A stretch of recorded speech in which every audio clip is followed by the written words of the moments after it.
औज़ुबिल्लाहिमिनश्शैतानिर्रजीम बिस्मिल्लाहिर्रहमानिर्रहीम। अस्सलाम वालेकुम students, welcome to science with Zaki. Students, हमने सेल के बारे में लेक्चर स्टार्ट किए हुए हैं और ये आज उसी सीरीज़ का चौथा लेक्चर आपके साथ मैं शेयर करने जा रही हूँ। बोर्ड के ऊपर ये डायग्राम ड्रॉ मैंने की हुई है। आप मुझे गेस करके बताएंगे कि ये डायग्राम सेल के किस स्ट्रक्चर को रिप्रेजेंट कर रही है।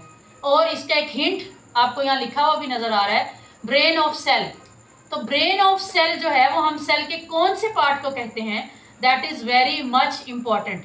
अब इसको ब्रेन ऑफ सेल का नाम क्यों दिया गया है? इसको ब्रेन ऑफ सेल का नाम इसलिए दिया गया है कि जैसे आपको पता है कि हमारी बॉडी में डिफरेंट काइंड्स ऑफ सिस्टम्स जो है वो एवरी टाइम कोऑर्डिनेशन के साथ वर्किंग कर रहे हैं। अब कोऑर्डिनेट इनके साथ कौन करता है? Definitely all this systems will collapse if they are not coordinating with the brain.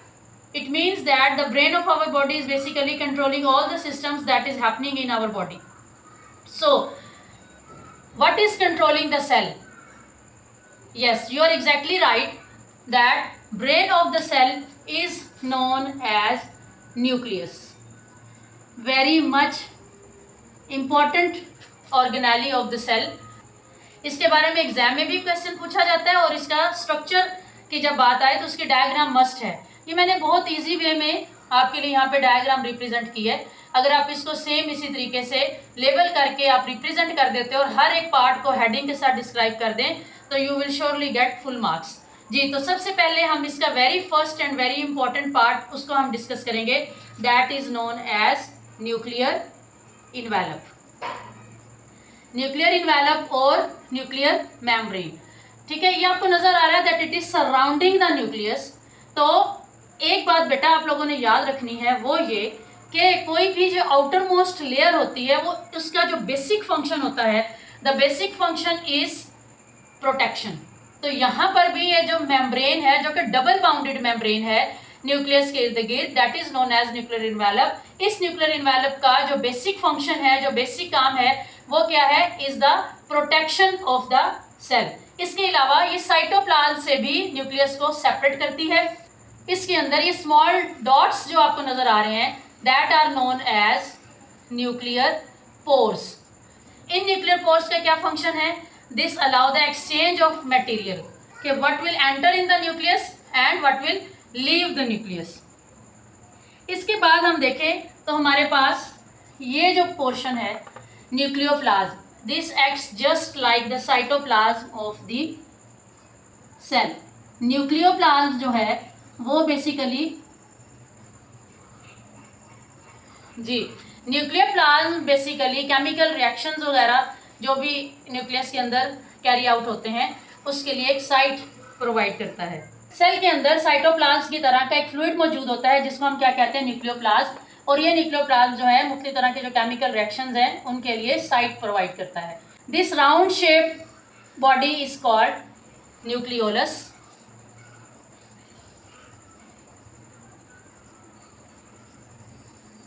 Nucleolus जो है उसका फंक्शन क्या है हमारे पास? This is dense round structure that is known as nucleus and it basically helps in the formation of ribosomes. ये छोटे छोटे थ्रेड लाइक स्ट्रक्चर्स आपको नजर आ रहे हैं जो कि बहुत ही ज़्यादा इंपॉर्टेंट हैं।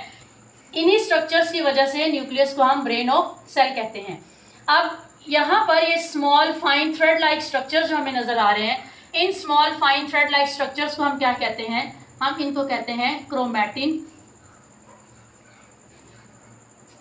लेकिन during cell division they condense into a shape and that shape is known as chromosomes. And you know very well that chromosome is the hereditary material and it contains DNA that carry genetic information.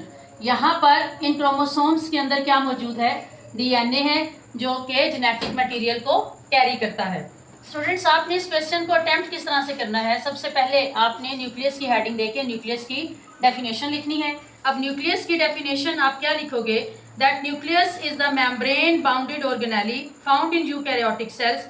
It contains DNA which carries all the instructions needed for the cell to function, grow and reproduce.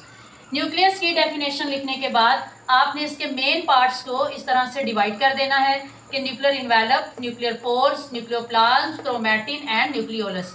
Nuclear pore को आपने heading देने के बाद इसको describe कर देना है। जैसे न्यूक्लियस की आपने डेफिनेशन दी कि न्यूक्लियर इन्वेलप क्या है, आपने बताना है the nucleus is surrounded by a double membrane called nuclear envelope. Its main function is to separate the nucleus from cytoplasm and protect the genetic material inside. इसके बाद न्यूक्लियर पोर्स, न्यूक्लियर पोर्स को आपने heading देने के बाद nuclear pores को describe कर देना है that these are tiny openings in the nuclear envelope. They allow selective movement of materials like RNA and proteins in and out of the nucleus. It means that not everything can pass, only specific molecules can enter or leave the nucleus. इसी तरह से next nucleoplasm, nucleoplasm को आपने describe करना है. Inside the nucleus we have a jelly like fluid that is known as nucleoplasm. It contains enzymes and substances required for important processes like DNA replication.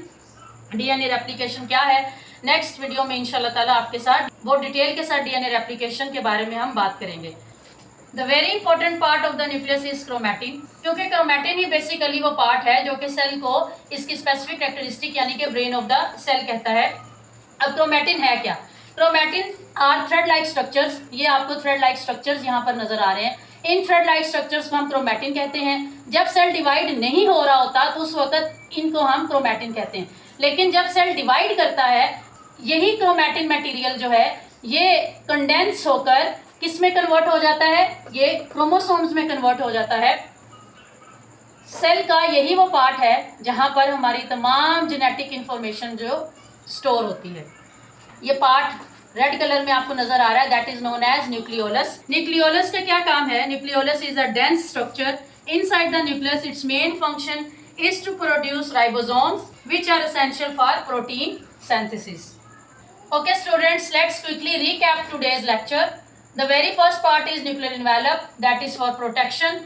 Nuclear pores are for exchange of materials. Nucleoplasm provide the medium. Chromatin is the genetic material that is present inside the nucleus. Nucleolus is for the ribosome production. I hope students आपको आज का ये lecture समझ आया होगा. If you found this lecture helpful, make sure to subscribe to Science with Zaki. Press the bell icon and don't forget to like, share and comment. See you in the next lecture. Until then, Allah Hafiz.